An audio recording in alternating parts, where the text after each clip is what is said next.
Do perfect audio products exist? Jan in the Netherlands would like to know. And he says, hey, Paul, I understand that speakers differ. Just as not all pianos sound identical, or just as all clarinets don't sound identical. I, however, do not understand the differences in electronic components. In a perfect world, all CD transports should give identical results. If not, transports are imperfect. In a perfect world, all amplifiers given a certain wattage should be identical. If not, they too are imperfect. In a perfect world, all power cables should be identical, and again, if not, they are imperfect. So if two different audio companies have the mission and ability to produce perfect audio components, the end results should be identical, right? Yeah, you're right. You are absolutely right.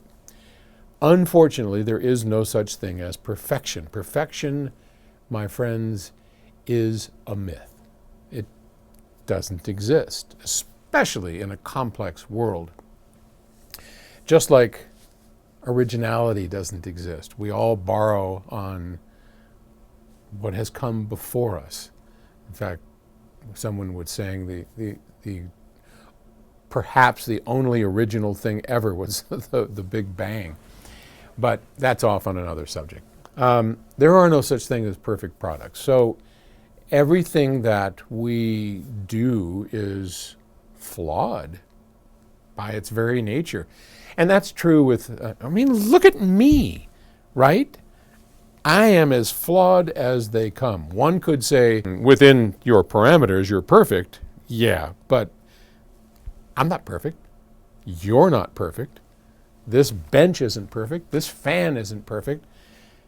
It just doesn't exist. So, yeah, in a perfect world, things would be identical, but they don't exist.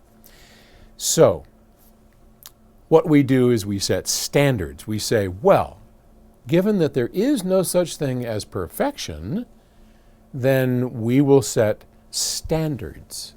We will set parameters that say it needs to live up to this level, okay? Just like food safety or anything else. We can't have perfectly safe food for everybody, but we can set standards that say, well, it has to be at least this level of safety, right? And in the same thing with audio equipment. Since it can't be perfect, then we have to say, if you're going to make a CD player, it has to be good enough to work into a DAC. It has to be of a certain standard so that we don't hear the noise, that the distortion is below a certain point, and it operates in a certain way, right? Those are standards and expectations that we might have. Once those are met, the rest of it is up to the designer. And since there is no perfection, then what you're going to get is going to be different in every single case. Even using the exact same components and integrated circuits, how you put them together, how you power them, the chassis they're in, the interconnects that connect them, and finally the speakers that play them. So one of the things you have to ask yourself when you ask this kind of question is, why is it easy for you to believe that a piano and a clarinet are obviously all going to be different, and speakers are obviously all different, but electronics maybe should have a better chance at perfection? Why would you think that? Just a question.